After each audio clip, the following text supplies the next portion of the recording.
Oke, pada kesempatan kali ini saya akan menjelaskan latar belakang seputar Green Deal. Seperti yang kita tahu dalam beberapa dekade terakhir ini kayak suhu bumi itu semakin panas ya guys ya, semakin panas teman-teman. Jadi kayak semakin panas dan kayak lama kelamaan suhu bumi semakin meningkat, bumi akan terbakar. Jadi mengingat ini masalah yang serius, Green Deal itu ada program internasional yang bernama Green Deal yang dimana memfokuskan untuk mengurangi gas emisi karbon dunia pada 2050. Mereka jadi punya target gitu ya, pada tahun 2050 akan berkurang. Dan itu kayak dan relevansi antar Green Deal ini dengan negara Eropa itu sangat penting, karena mengingat negara Eropa juga termasuk negara-negara yang termasuk penting juga, salah satunya Belanda. Hal ini bagi Belanda sangat penting juga karena mengingat Belanda semakin panasnya bumi, permukaan air laut akan semakin naik dan itu akan mengancam keberadaan negara Belanda sendiri dan Belanda akan tenggelam seperti yang kita tahu juga.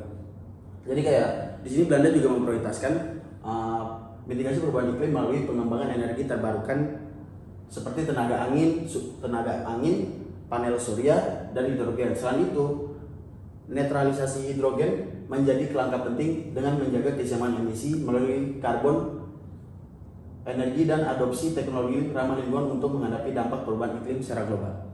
Sekian. Oke teman-teman, selanjutnya ada target dan komitmen utama European Green Deal yang dijalankan oleh PBB dapat tercapai pada tahun 2050. Pertama ada pengembangan kebijakan dan regulasi seperti European Climate Law, kemudian ada investasi energi terbarukan sekitar 100 triliun euro, kemudian ada peningkatan efisiensi energi sekitar 32% di tahun 2030, kemudian ada keterlibatan sektor swasta dan masyarakat, dan terakhir ada inovasi teknologi yang ramah lingkungan. Oke, baik teman-teman, di sini saya ingin menjelaskan terkait tantangan dan juga strategi yang dibutuhkan dalam menjalankan Green Deal yang khususnya ini di Belanda. Jadi Green Deal ini kan berasal dari program PBB. Nah, ketika di Belanda itu mereka tuh menghadapi beberapa tantangan. Nah, tantangan itu tuh di sini kami menuliskan ada 3 poin tantangan utama, yaitu ada pendanaan dan investasi, kebijakan dan koordinasi, dan juga sosial ekonomi. Oke, mulai dari poin pertama yaitu pendanaan dan investasi. Jadi seperti yang teman-teman ketahui, kalau pada saat ini tuh energi terbarukan yang Green Deal ini terapkan di Belanda itu membutuhkan biaya yang cukup tinggi. Nah, oleh karena itu biaya tersebut itu diambil dari mana? Biaya tersebut itu diambil dari investasi. Nah, jadi dalam PBB tersebut itu negara-negara anggota yang menyetujui terhadap Green Deal ini, mereka tuh mendapatkan anggaran dari PBB.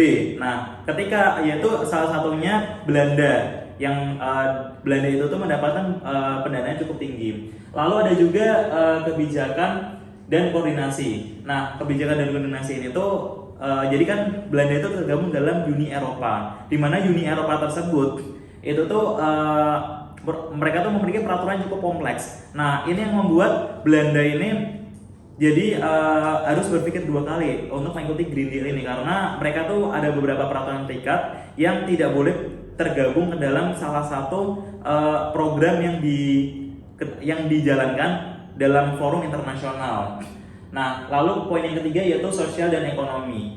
Nah, sosial dan ekonomi itu kenapa menjadi tantangan? Ya, karena di Belanda itu terdapat beberapa sektor, yaitu sektor seperti sektor pertanian, yang dimana energi terbarukan yang dibawa oleh Green Deal ini itu tuh membuat para petani yang ada di Belanda itu tuh menjadi terancam pekerjaannya. Nah, oleh karena itu di sini yang merasa dirugikan itu tuh adalah petani, yang dimana mereka tuh merasa bahwa pekerjaannya itu pekerjaannya tuh menjadi hilang karena ada energi terbarukan ini. Lalu kita lanjutkan ke strategi yang dibutuhkan. Nah, strategi ini itu kita juga menuliskan ada 3 poin, yaitu dukungan kebijakan global, kerjasama internasional, lalu promosi inovasi dan teknologi hijau. Kita mulai pada poin yang pertama, yaitu dukungan kebijakan global. Jadi Green Deal ini itu membutuhkan banyak dukungan dari beberapa negara. Nah, bagaimanakah cara untuk negara-negara ini tuh bergabung ke dalam Green Deal ini? Nah, PBB ini itu tuh menarik beberapa negara-negara untuk mereka tuh dikasih bentuk feedback ketika mereka mengikuti program Green Deal ini. Nah, lalu masuk ke poin kedua, itu kerjasama internasional. agar Green Deal ini dapat terrealisasikan dan dapat menyeluruh untuk programnya, maka dibutuhkan kerjasama antar negara. Nah, kerjasama di sini yang terjadi itu yaitu PBB menarik sebanyak-banyaknya negara yang tergabung ke dalam negara anggota untuk menjalankan Green Deal ini. Dan ketika mereka menjalankan Green Deal itu tuh mereka dikasih feedback.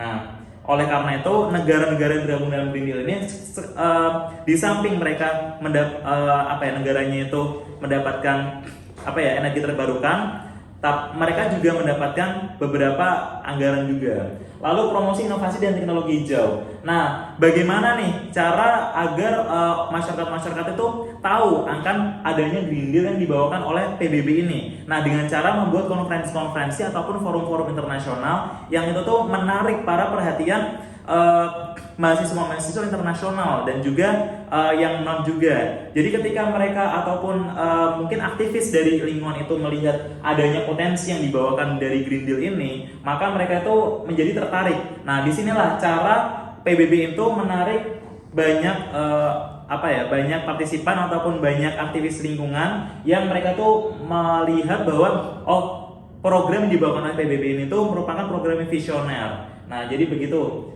Kemudian prestasi. Sekian, terima kasih. Teman-teman, saya akan menjelaskan dampak dari program energi kincir angin oleh Belanda. Tapi sebelum itu saya akan menjelaskan historisnya terlebih dahulu. Jadi sebelum program energi angin ini diluncurkan oleh European Green Deal, program European Green Deal, Belanda sudah memulainya terlebih dahulu. Yaitu program ini dimulai pada awal tahun 1970-an, lebih tepatnya setelah krisis minyak pada tahun 1973. Bahkan pada saat itu, berbagai penelitian telah dikembangkan oleh berbagai institusi seperti Energy Research Center of the Netherlands, ACN, lalu ada Delft University of Technology, DUT,